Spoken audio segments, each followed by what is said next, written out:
हमारे चैनल से जुड़ने के लिए YouTube पर रियाज एजेंसी को अभी सब्सक्राइब करें और साथ में बेल आइकन को दबाना ना भूलें। गजब आप बोलते हैं, यहाँ रिसिया बड़गांव महिला में आप इस तरह नहीं बोलते हैं, तो तकरीर की थोड़ी ना जाती है, तकरीर करवाई जाती है, तकरीर की नहीं जाती है, करवाई जाती है। तो आप भी जरा सा आज के जलसे में 3 मिनट की बात में तकरीर करवा लो।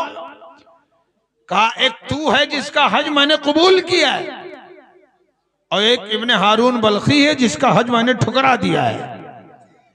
अब हजरत मालिक बिन दिनार को इश्तियाक हुआ कि लाओ इब्ने हारून बल्खी से मिला जाए और उनसे पूछा जाए, ए बेटा चुप हो जाओ, अगर मैंने ये समझ लिया कि मैं मदरसे में हूं तो तुम्हारे लिए बहुत बुरा हो जाएगा, क्योंकि मदरसे में हम खाली हाथ नहीं रहते, हमारे हाथ में असलाह हर वक्त होता है और इस माइक को मैं असलाह समझ लूंगा, फिर खटिया खड़ी हो जाएगी। खामोशी के साथ बैठो।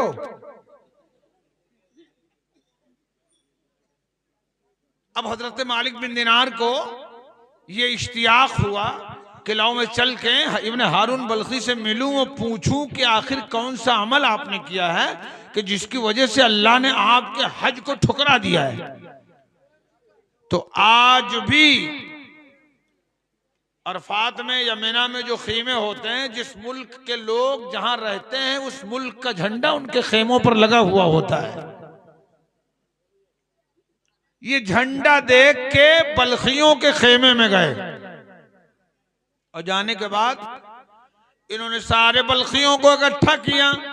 इकट्ठा करने के बाद पूछा, है लोगों तुम ये बताओ कि इब्ने हारून किसका नाम है? बात है, सुभान अल्लाह।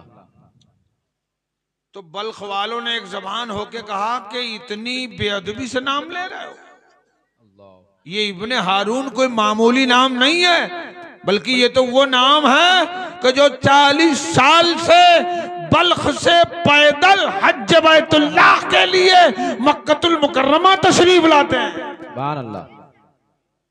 और 40 साल हो गए, रात में क़याम करते हैं यानी नमाज पढ़ते हैं और दिन में रोजा रखते हैं, और 40 साल से बराबर वो पैदल अपने मुल्क से काबतुल्लाह शरीफ हाजिर होते हैं हज बैतुल्लाह की अदायगी के लिए।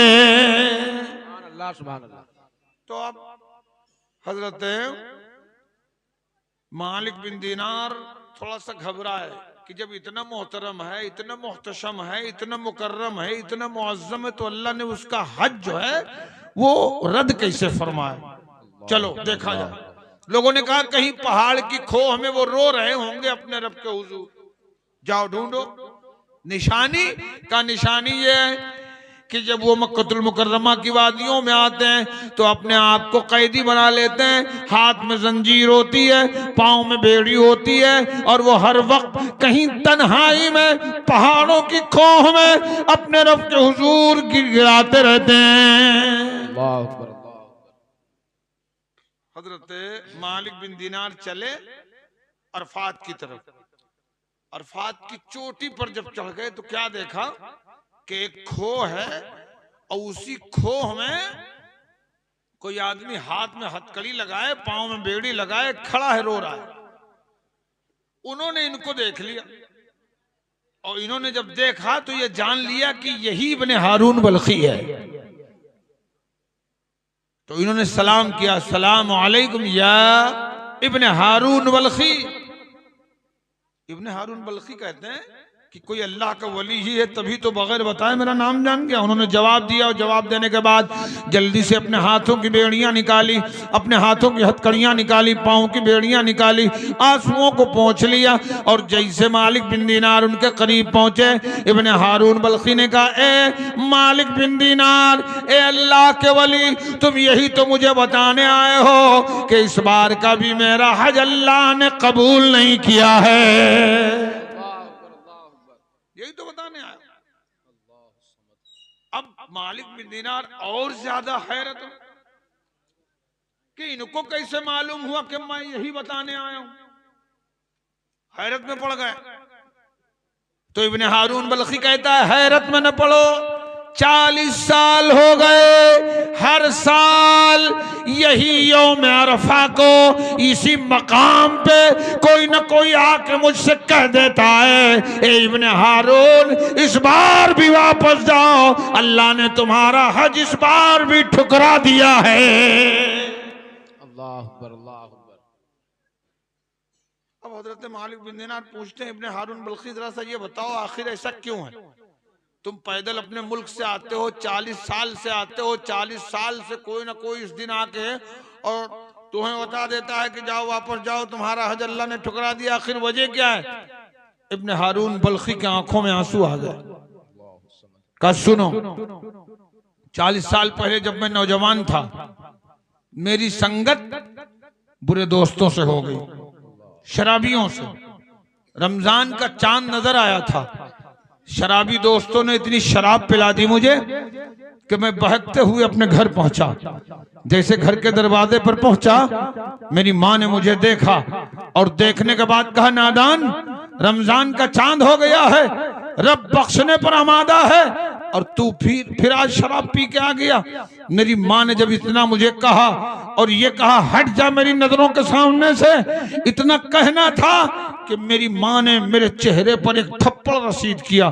थप्पड़ इतनी तेज लगा कि मुझे गुस्सा आ गया। मैंने अपनी माँ को मारना शुरू कर दिया। मारते मारते घर के अंदर की उस जगह तक लेके गया जहाँ रोटी का तन्नूर जल रहा था। शराब की लत ने इतना मुझे मदहोश कर दिया कि मैंने अपनी माँ को मारने ही पर इक्तफा न किया, बल्कि मारते मारते अपनी माँ को उठा के उसी रोटी के जलते हुए तन्नूर में डाल दिया। अल्लाह समद। ए मालिक बिन दिनार डाल दिया। मेरी बीवी ने मुझे धक्का दिया, माँ तन्नूर में जल रही है, मेरी बीवी ने धक्का दिया, मैं बिस्तर पे गिर गया। 4 घंटे के बाद जब शराब का नशा उतरा और मुझे होश आया तो मैंने अपनी बीवी को आवाज दी। उसने कहा हट जाना अबकार मेरी नजरों के सामने से, जो अपनी माँ का नहीं हुआ वो मेरा क्या होगा। मैंने कहा क्या बोल रही है, रोजाना तो मैं शराब पी के आता था, कभी तूने इस तरह नहीं कहा। तब मेरी बीवी ने मेरा हाथ पकड़ा और तन्नूर की तरफ दिखाया। जब मैंने देखा तो मेरी माँ जल के राख हो चुकी थी। जब हजरत मालिक बिन दिनार ने सुना कि ये इतना बड़ा पापी है तो फरमाया मरदूद हट जा मेरी नजरों के सामने से, कहीं तेरी वजह से मुझ पर अज़ाब इलाही नाजिल हो जाए। इतना कहा और वापस पलट आए अपने खेमे में, बिस्तर पे लेटे, आंख लग गई, मुकद्दर का सितारा बुलंद हो गया। सुभान अल्लाह। हम लोग भी कहते हैं ना, सुकून हो रूह को दिल मत ले अनवार हो जाए। सुकून हो रूह को, सुकून हो रूह को दिल मत ले अनवार हो जाए। दुआ मांगो, दुआ मांगो, दुआ मांगो रसूलुल्लाह का दीदार हो जाए। दुआ मांगो। नारे तकबीर, नारे रिसालत, मसलके आला हजरत फैजाने ताजुश शरिया कॉन्फ्रेंस। नारे तकबीर, नारे रिसालत। सुभान अल्लाह, सुभान अल्लाह।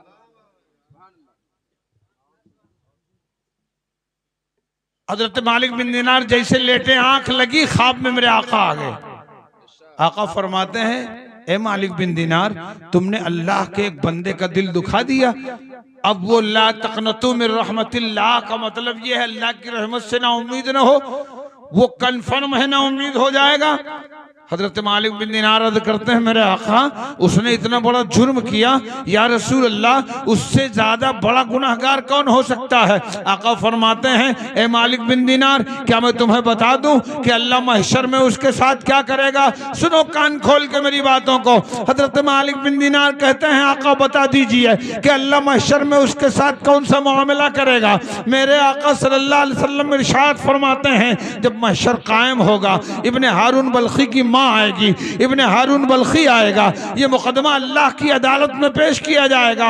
अल्लाह फैसला फरमाएगा कि ए फरिश्तों, इब्ने हारून बल्खी अपनी माँ का कातिल है। सजा ये सुनाई जाती है कि इब्ने हारून बल्खी को घसीटते हुए ले जाओ और जहन्नम की खतरनाक वादी में डाल दो। आका फरमाते हैं फरिश्ते उसे लेके जाएंगे, माँ देखा करेगी, जहन्नम में डाल देंगे, माँ जन्नत में चली जाएगी। 3 दिन के बाद दुनिया का 50,000 दिन और जहन्नम का 1 दिन ये बराबर है। 3 दिन इब्ने हारून बल्खी जहन्नम में जलेगा, तीसरे दिन माँ आएगी, अल्लाह रब्बुल इज्जत को रहमान और रहीम के नाम से पुकारेगी। अल्लाह फरमाएगा क्या चाहती हो? अर्ज करेगी मौला कोई ऐसा रास्ता नहीं है कि मेरा बेटा जहन्नम से रिहा हो जाए। परवरदिगार कोई रास्ता हमवार कर दे। अल्लाह फरमाएगा इब्ने हारून बल्खी की माँ रास्ता यही है, मैंने कुरान में कह दिया है, वमन यक़्तुल मुमिनन मुतअम्मिदन फजज़ाउहु जहन्नम, मोमिन के कत्ल का बदला जहन्नम ही है। मैंने कुरान में कह दिया है। अब रास्ता ये है उसके जहन्नम से निकलने का कि अगर तू माफ कर दे तो तेरा लाल जन्नती हो जाएगा। तू माफ कर दे तो तेरा लाल जन्नती हो जाएगा। जैसे माँ सुनेगी अल्लाह के सामने उसके महबूब का वसीला पेश करेगी, अर्ज करेगी मौला ये मेरी ममता है कि मैंने अपने बेटे की खता को माफ कर दिया। नारे तकबीर, नारे रिसालत, मसलके आला हजरत, मसलके आला हजरत, खलीफे ताहिरे मिल्लत, खलीफे ताहिरे मिल्लत, नारे तकबीर, नारे रिसालत। अब असलम के जुमले सुनो। क्या अगर माँ या बाप नाराज हैं तुम 1 मर्तबा नहीं 2 मर्तबा नहीं खाने काबा में पड़े रहो, तवाफ पर तवाफ करो, सही पर सही करो, मिना में जाओ, कहीं चले जाओ, लेकिन अगर वालिदैन नाराज हैं तो तेरी इबादत तेरे मुंह पे मार दी जाएगी। अल्लाह हरगिज तुझसे राजी नहीं हो सकता है। क्या बात है भाई, सुभान अल्लाह। लिहाजा सुन्नियों अगर सुन्नी बनते हो तो आला हजरत का ये पैगाम लेके जाओ। मेरे इमाम फरमाते हैं मेरे उस्ताद, माँ बाप, भाई बहन, अहले विल्दो अशीरत पे लाखों सलाम। अब बच्चों की दस्तारबंदी का ऐलान करने के लिए हमारे डाइस पे नकीब अहले सुन्नत नाशिर मसलक आला हजरत हजरत कारी मोहम्मद इरशाद साहब कादरी वो तशरीफ फरमा है, वो तशरीफ लाएं, बच्चों के नाम का ऐलान फरमाएं। और दस्तारबंदी के बाद अभी फूल माला नहीं पेश किया जाएगा। इनके मुताल्लिकीन से मैं अर्ज करूंगा कि अभी आप अपनी जगह बैठे रहेंगे, इनके सरों पर दस्तार बांधी जाए, ये अपनी कुर्सियों पर बैठेंगे। अली रजा नानपारवी हुजूर मुफ्ती आदम नानपारा की यादगार की शक्ल में तशरीफ फरमा है। उनका इंशाअल्लाह उनकी नात होगी, हजरत का बयान होगा, उसके बाद आप अपने घरों को जाएंगे। कारी इरशाद साहब तशरीफ लाएं।